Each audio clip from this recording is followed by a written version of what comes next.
Première lettre de Jean, chapitre 1. Nous vous annonçons le message de celui qui est la vie. Nous vous annonçons ce qui était dès le commencement. Nous l'avons entendu, nous l'avons vu de nos propres yeux. Nous l'avons contemplé et nos mains l'ont touché. Celui qui est la vie s'est manifesté. Nous l'avons vu, nous en parlons en témoin et nous vous annonçons la vie éternelle qui était auprès du Père et qui s'est manifestée pour nous. Oui, ce que nous avons vu et entendu, nous vous l'annonçons à vous aussi, afin que vous aussi vous soyez en communion avec nous. Or, la communion dont nous jouissons est avec le Père et avec son Fils Jésus-Christ. Si nous vous écrivons ces choses, c'est pour que notre joie soit complète. Voici le message que nous avons entendu de Jésus-Christ et que nous vous annonçons. Dieu est lumière et il n'y a aucune trace de ténèbres en lui.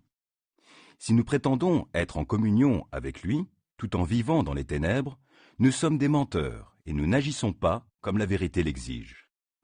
Mais si nous vivons dans la lumière, tout comme Dieu lui-même est dans la lumière, alors nous sommes en communion les uns avec les autres. Et, parce que Jésus, son Fils, a versé son sang, nous sommes purifiés de tout péché.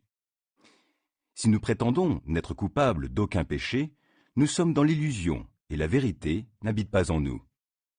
Si nous reconnaissons nos péchés, Dieu est fidèle et juste, et, par conséquent, il nous pardonnera nos péchés et nous purifiera de tout le mal que nous avons commis. Si nous prétendons ne pas être pécheurs, nous faisons de Dieu un menteur, et sa parole n'est pas en nous. Première lettre de Jean, 2. Mes chers enfants, je vous écris ceci afin que vous ne péchiez pas. Si, toutefois, il arrivait à quelqu'un de commettre un péché, nous avons un défenseur auprès du Père, Jésus-Christ, le juste. Car il a expié nos péchés, et pas seulement les nôtres, mais ceux de gens du monde entier. Voici comment nous savons que nous connaissons Christ. C'est parce que nous obéissons à ses commandements. Si quelqu'un dit « je le connais » sans obéir à ses commandements, c'est un menteur, et la vérité n'est pas en lui. Celui qui observe sa parole a vraiment pour Dieu un amour parvenu à sa pleine maturité. C'est ainsi que nous savons que nous sommes unis à lui. Celui qui prétend qu'il demeure en Christ doit aussi vivre comme Christ lui-même a vécu. Mes chers amis, ce n'est pas un nouveau commandement que je vous écris. Il s'agit d'un commandement ancien que vous avez reçu dès le commencement. Et ce commandement ancien, c'est le message que vous avez entendu. Mais en même temps, c'est un commandement nouveau que je vous écris. Et l'on en voit la réalisation en Christ et en vous, car les ténèbres se dissipent et la lumière véritable brille déjà. Celui qui prétend être dans la lumière tout en détestant son frère est encore présentement dans les ténèbres. Celui qui aime son frère demeure dans la lumière et rien en lui ne risque de causer sa chute. Mais celui qui déteste son frère est dans les ténèbres. Il marche dans les ténèbres sans savoir où il va, parce que les ténèbres l'ont rendu aveugle. Je vous écris ceci, enfants. Vos péchés vous sont pardonnés grâce à Jésus-Christ. Je vous écris ceci, Père. Vous connaissez celui qui est dès le commencement. Je vous écris ceci, jeunes gens. Vous avez vaincu le diable.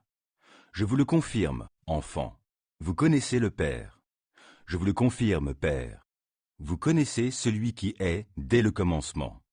Je vous le confirme, jeunes gens. Vous êtes forts, la parole de Dieu demeure en vous et vous avez vaincu le diable. N'aimez pas le monde, ni rien de ce qui fait partie de ce monde.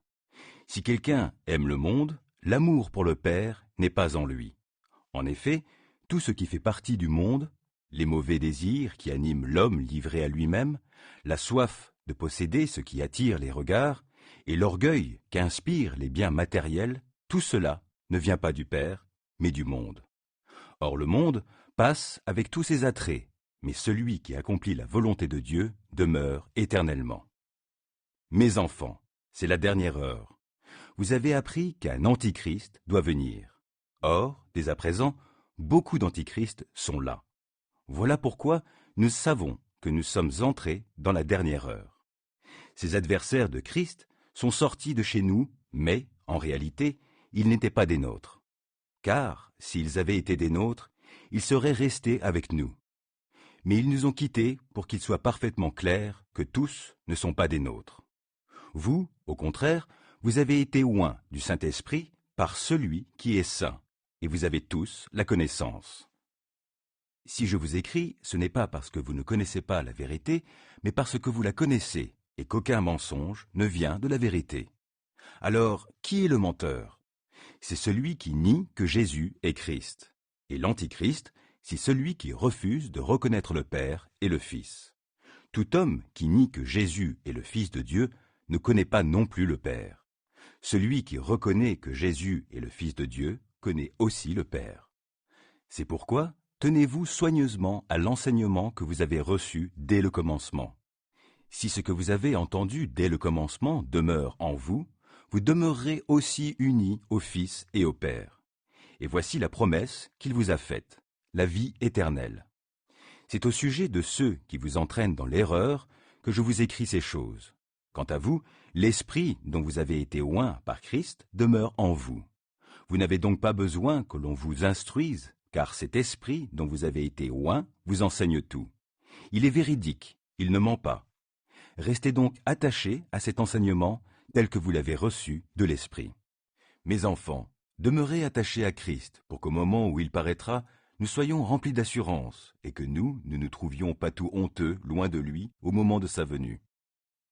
Vous savez que Dieu est juste. Reconnaissez, par conséquent, que tout homme qui accomplit ce qui est juste est né de lui. Première lettre de Jean, 3. Voyez combien le Père nous a aimés pour que nous puissions être appelés enfants de Dieu. Et nous le sommes. Voici pourquoi le monde ne nous reconnaît pas. C'est parce qu'il n'a pas reconnu Dieu. Mes chers amis, dès à présent, nous sommes enfants de Dieu, et ce que nous serons un jour n'a pas encore été rendu manifeste.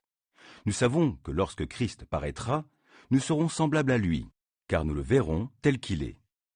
Tous ceux qui fondent sur Christ une telle espérance se rendent eux-mêmes purs, tout comme Christ est pur. Celui qui commet le péché viole la loi de Dieu, car le péché, c'est la violation de cette loi. Or, vous le savez, Jésus est apparu pour ôter les péchés, et il n'y a pas de péché en lui. Par conséquent, celui qui demeure uni à lui ne pêche pas, et celui qui pêche ne l'a jamais vu et ne l'a jamais connu. Mes enfants, que personne ne vous trompe sur ce point. Est juste celui qui fait ce qui est juste, tout comme Christ lui-même est juste.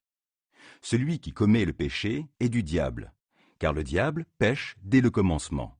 Or, le Fils de Dieu est précisément apparu pour détruire les œuvres du diable. Celui qui est né de Dieu ne pêche pas, car la vie qui vient de Dieu a été implantée en lui et demeure en lui. Il ne peut pas pécher puisqu'il est né de Dieu.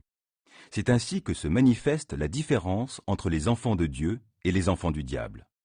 Celui qui ne fait pas ce qui est juste n'est pas de Dieu, pas plus que celui qui n'aime pas son frère. En effet, voici le message que vous avez entendu dès le commencement. Aimons-nous les uns les autres. Que personne ne suive donc l'exemple de Caïn, qui était du diable et qui a égorgé son frère. Et pourquoi l'a-t-il égorgé?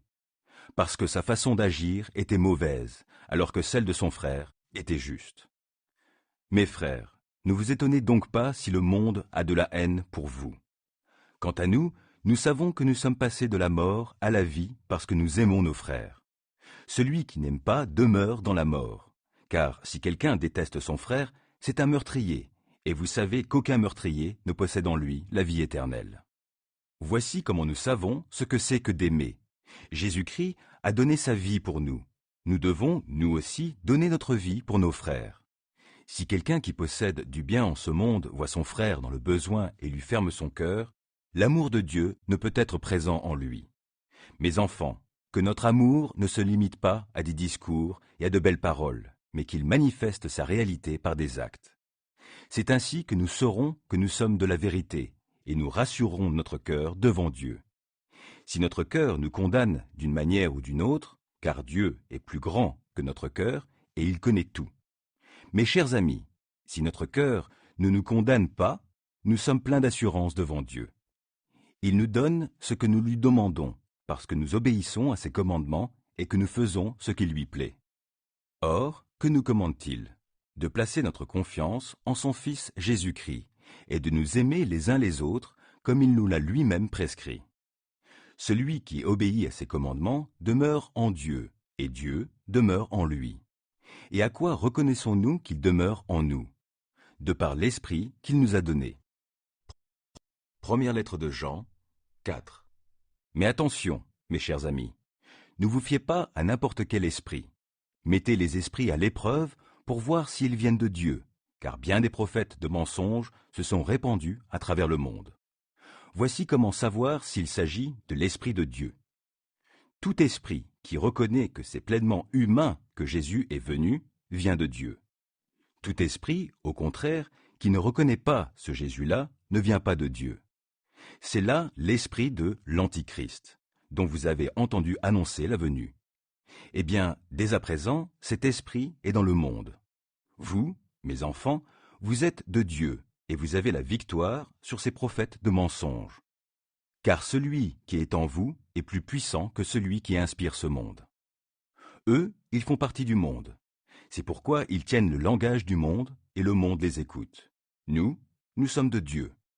Celui qui connaît Dieu nous écoute, mais celui qui n'est pas de Dieu ne nous écoute pas. De cette manière, nous pouvons distinguer l'esprit de la vérité de l'esprit de l'erreur. Mes chers amis, aimons-nous les uns les autres, car l'amour vient de Dieu.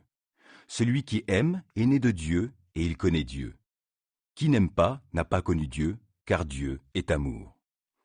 Voici comment Dieu a manifesté son amour pour nous.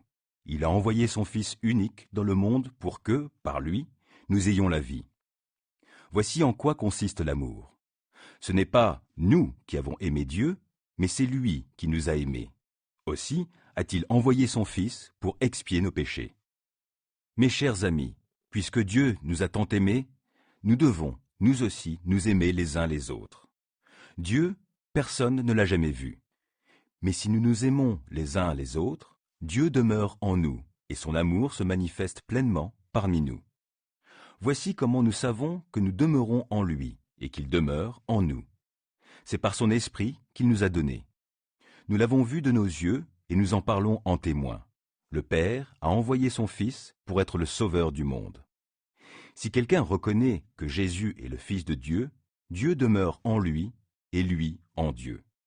Et nous avons connu l'amour que Dieu nous porte, et nous y avons cru. Dieu est amour. Celui qui demeure dans l'amour demeure en Dieu, et Dieu demeure en lui. Et voici pourquoi l'amour se manifeste pleinement parmi nous. C'est pour que nous ayons une entière assurance au jour du jugement, d'autant plus que notre situation dans ce monde est celle que Christ a connue lui-même. Dans l'amour, il n'y a pas de place pour la crainte, car l'amour, parvenu à une pleine maturité, chasse toute crainte. En effet, la crainte suppose la perspective d'un châtiment. L'amour de celui qui vit dans la crainte n'est pas encore parvenu à sa pleine maturité. Quant à nous, nous aimons parce que Dieu nous a aimés le premier. Si quelqu'un prétend aimer Dieu tout en détestant son frère, c'est un menteur. Car s'il n'aime pas son frère qu'il voit, il ne peut pas aimer Dieu qu'il ne voit pas. D'ailleurs, Christ lui-même nous a donné ce commandement, que celui qui aime Dieu aime aussi son frère. Première lettre de Jean, 5. Celui qui croit que Jésus est Christ est né de Dieu, et celui qui aime le Père, qui fait naître à la vie, aime aussi les enfants nés de lui. Voici comment nous savons que nous aimons les enfants de Dieu. C'est lorsque nous aimons Dieu lui-même et que nous obéissons à ses commandements. Car aimer Dieu, c'est accomplir ses commandements. Ceux-ci, d'ailleurs, ne sont pas pénibles, car tout ce qui est né de Dieu triomphe du monde, et la victoire qui triomphe du monde, c'est notre foi. Qui, en effet, triomphe du monde? Celui-là seul qui croit que Jésus est le Fils de Dieu. Celui qui est venu par l'eau et par le sang, c'est bien Jésus-Christ. Il n'est pas passé seulement par l'eau du baptême, mais outre le baptême, il est passé par la mort en versant son sang. Et c'est l'Esprit qui lui rend témoignage, car l'Esprit est la vérité. Ainsi, il y a 3 témoins, l'Esprit, l'eau et le sang. Et les 3 sont d'accord. Nous acceptons le témoignage des hommes, mais le témoignage de Dieu est bien supérieur. Et ce témoignage, c'est celui que Dieu a rendu à son Fils. Celui qui croit au Fils de Dieu possède ce témoignage en lui-même. Celui qui ne croit pas Dieu fait de lui un menteur, puisqu'il ne croit pas le témoignage que Dieu a rendu à son Fils. Et qu'affirme ce témoignage? Il dit que Dieu nous a donné la vie éternelle et que cette vie est en son Fils. Celui qui est le Fils a la vie. Celui qui n'a pas le Fils de Dieu n'a pas la vie. Je vous ai écrit cela pour que vous sachiez que vous avez la vie éternelle, vous qui croyez au Fils de Dieu. Et voici quelle assurance nous avons devant Dieu.